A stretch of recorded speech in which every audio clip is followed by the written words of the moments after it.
आज आप जिस कुंडली को स्क्रीन पर देख रहे हैं और हम जिस कुंडली का विश्लेषण कर रहे हैं, इसमें प्रेम, आकर्षण और रिश्तों से जुड़ी एक बहुत गहरी ऊर्जा दिखाई देती है, जो जीवन में उतार-चढ़ाव भी लाती है और महत्वपूर्ण सीख भी लाती है। तो जय श्री कृष्णा दोस्तों, स्वागत है आपका अपने चैनल धनसुख एस्ट्रोलॉजी पर।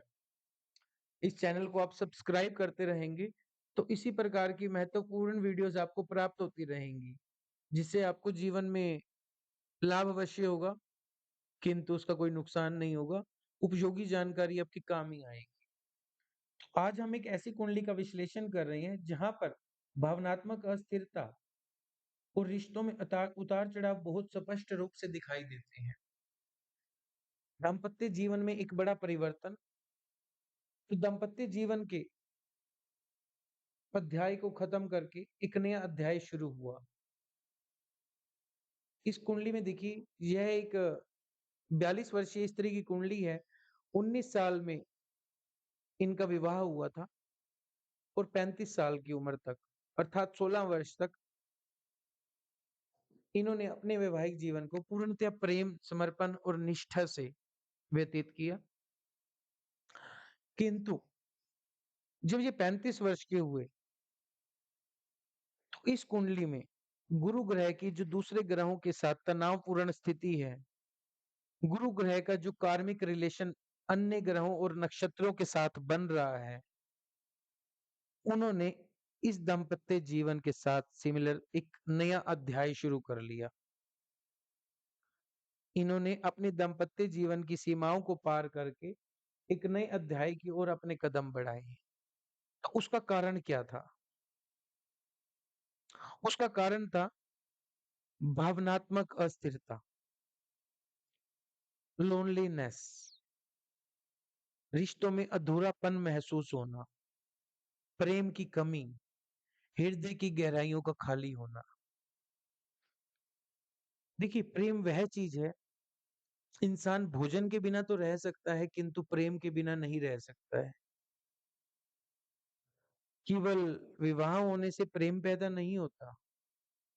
यह बात समझने में इनके पति ने बहुत देरी कर दी। इस कुंडली में पार्टनरशिप के स्थान पर जो ग्रहों की स्थिति बन रही है, गुरु ग्रह की शुभ स्थिति के कारण इन्होंने 16 वर्ष प्रेम, समर्पण और निष्ठा से बिताए। किंतु उस 16 वर्षों में इनके पति इस चीज़ को समझने में नाकामयाब रहे। उन्होंने 16 वर्ष तक प्रेम को इतना प्रबल नहीं किया कि जब इनकी 35 वर्ष की उम्र में ब्रह्मांडीय ऊर्जा एक्टिव हुई, तो इनके जीवन में एक नया अध्याय शुरू हुआ। यदि इनके पति उस 16 वर्ष के दौरान इस प्रेम को परस्पर प्रबल कर देते, प्रेम की भावना को इतना प्रबल कर देते कि ब्रह्मांडीय ऊर्जा जो इनके लिए नेगेटिव सिद्ध हुई है, इस यह भी उसके सामने उस प्रेम के सामने छोटी पड़ जाती है। अब देखिए, इस स्त्री का क्या कारण था 16 वर्ष तक अपने पति को दाम्पत्य जीवन की सीमाओं को बार-बार तोड़ने के बावजूद, इनके पति बार-बार इनके दाम्पत्य जीवन की सीमाओं को तोड़ते थे। किंतु यह स्त्री अपने गुरु ग्रह के शुभ प्रभाव के कारण इग्नोरेंस करती रही और परस्पर संघर्ष करते हुए आगे बढ़ती रही कि आज नहीं तो कल चीज़ें ठीक होंगी। अब गुरु ग्रह ये अकेले क्या कर सकते थे? उनकी स्थिति इतनी तनावपूर्ण है, उस उनका दूसरे ग्रहों के साथ इतना तनावपूर्ण कार्मिक रिलेशन है कि एक प्रकार से कह सकते हैं कि 16 वर्ष इन्हें अपने दाम्पत्य जीवन में जीवन साथी का ऋण चुकाना था। यह तो ऋण चुकाते रहे, जब इनके पति मर्यादा की सीमाओं को लांघते रहे, तो ये इग्नोर कर अपना गुरु के फलस्वरूप अपना धर्म निभाते रहे। फिर इनके धर्म निभाते हुए यदि इनके पति उन सीमाओं को समझते और इन अपने जीवन साथी के साथ प्रेम को परस्पर आगे बढ़ाते, तो शायद ये सेपरेशन योग एक्टिव नहीं होता। जो इस स्त्री के जीवन में 35 वर्ष की उम्र के दौरान नया अध्याय शुरू हुआ, यह नहीं होता। अब दूसरी चीज़ देखिए, वह इन्हें ऐसा क्यों लगने लगा? भावनात्मक भ्रम क्यों आया इस स्त्री के जीवन में? चंद्रमा ग्रह की जो अशुभ स्थिति दूसरे ग्रहों के साथ और नक्षत्रों के साथ कार्मिक डेबिट का रिलेशन बना रही है, जो ब्रह्मांडीय ऊर्जा यहाँ इनको इनके मन में अकेलापन ला रही है। इनको ऐसा एहसास करा रही है कि आपके रिश्तों में अधूरापन है, आपके प्रेम में खालीपन है। उस भावना को विकसित किया चंद्रमा की इस दूसरे ग्रहों के साथ जो नेगेटिव स्थिति बनी, जो तनाव की स्थिति बनी, चंद्रमा ने उसे एक्टिव किया और गुरु ने उसे फलीभूत कर दिया। अब यहाँ रोल केवल गुरु ग्रह का होता तो ये 16 साल निर्वहन ना करते। गुरु ग्रहों के साथ जो दूसरे ग्रहों का नेगेटिव कनेक्शन बना, उन्होंने 16 वर्ष के बाद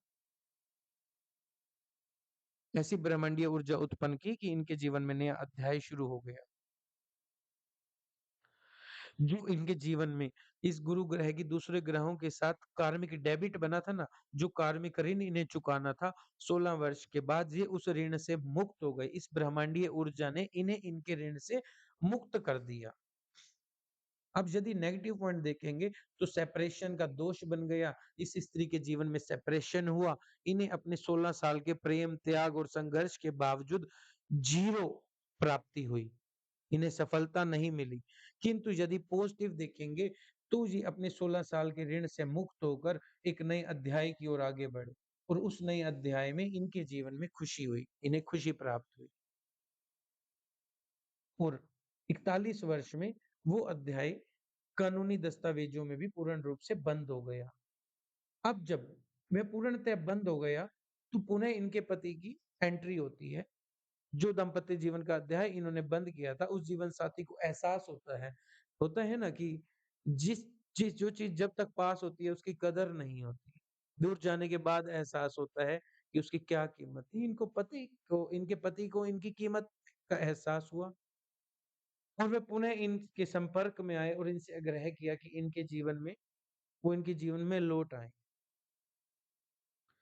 किंतु ब्रह्मांडीय ऊर्जा ने इन्हें उस ऋण से मुक्त कर दिया था, जिसके कारण इनका पुनः उस जीवन में जाना असंभव प्रतीत होता है और जो गुरु ग्रह की दूसरे ग्रहों के साथ तनावपूर्ण स्थिति है, चंद्रमा की दूसरे ग्रहों के साथ तनावपूर्ण स्थिति है, नक्षत्रों की दूसरे ग्रहों के साथ तनावपूर्ण स्थिति है, वह सब ब्रह्मांडीय ऊर्जा इनसे जो लेना चाहती थी, वह ले चुकी है। अब इनके जीवन में ब्रह्मांडीय ऊर्जा ने इनको एक खुशनुमा ऊर्जा दी है, जो अब इनके जीवन में खुशहाली के लिए इनको आगे बढ़ाएगी। यदि इनके पति आज कर्म कर रहे हैं, इनसे प्रायश्चित कर रहे हैं, आग्रह कर रहे हैं, पुनः लौट आएँ। यदि उन 16 वर्षों में वो इस ब्रह्मांडीय ऊर्जा को समाधान करते, परस्पर प्रेम की भावना प्रबल करना अलग विषय है। यदि वो इसके निमित्त उस समय इस कुंडली के उपाय करते, तो निश्चित ही जिस समय ने इन्हें पूरी तरह से सेपरेशन किया देखिए कुंडली में जो लिखा है वो अटल होता है। अब क्या होता है परस्पर कर्म करने के बावजूद यदि आप उस जो ब्रह्मांडीय ऊर्जा है, उसको वैदिक रूप से नियंत्रित करने का प्रयास करते हैं, तो जो सेपरेशन का योग है, उस समय पे यह सांकेतिक सेपरेशन होता। हो सकता था इनके पति को किसी कारणवश कुछ समय के लिए बाहर जाना पड़ता। इस स्त्री की माताजी पीछे बहुत ज़्यादा समय के लिए हॉस्पिटलाइज़ हुई थी, तो हो सकता था इन्हें अपनी माताजी के इलाज के लिए अपने पति से थोड़ा गैप में रहना पड़ता, अपने मायके में रहना पड़ता। तो एक सेपरेशन योग था। वो एक पॉजिटिव सेपरेशन बनकर इनका जीवन फिर स्थिर रूप से आगे बढ़ जाता।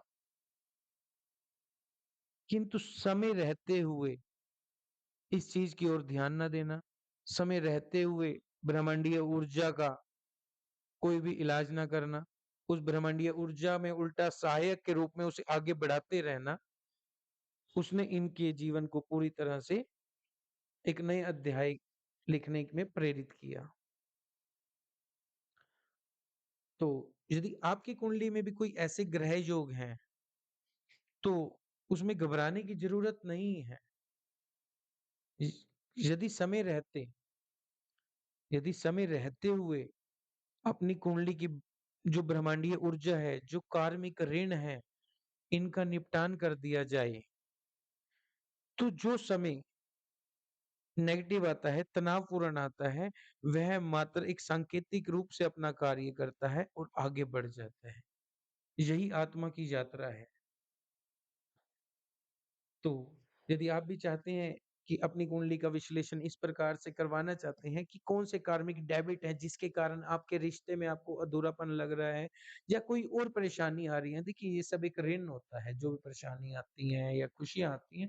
जब खुशियाँ आ रही हैं तो हमें उस ऋण को चुकाने के बाद की राहत आती है और जो परेशानी है वो एक ऋण के रूप में आती है। उस ऋण को या तो आप त्याग से चुकाएँगे या पेड़ करके चुकाएँगे, मतलब कर्म तो कुछ ना कुछ करना होगा उस ऋण को चुकाने के लिए। तो समय रहते यदि स्वयं के कर्म से ही उस ऋण को चुका दिया जाए, तो उचित रहता है। यदि आप स्वयं उस ऋण को नहीं चुकाते हैं, आँखें बंद कर कर जीवन को आगे बढ़ाते रहते हैं, तो ब्रह्मांडीय ऊर्जा वो ऋण स्वयं पूर्ण कर लेती है। इसलिए आवश्यक हो जाता है अपनी कुंडली का विश्लेषण करवाकर समय रहते अपने कार्मिक ऋणों को जानकर उन्हें निपटान करने का। तो इनकी कुंडली के उपाय इन्हें व्हाट्सएप कर दिए गए हैं। आपको हमारा कुंडली विश्लेषण कैसा लगा ये कमेंट करके बताएँ और आप भी कुंडली विश्लेषण करवाना चाहते हैं तो हमारे दिए गए नंबर पर संपर्क कर सकते हैं और नीचे कमेंट में भी आप अपनी जन्म तिथि और जानकारी हमें भेज सकते हैं। जय श्री कृष्ण, खुश रहें, स्वस्थ रहें, प्रसन्न रहें।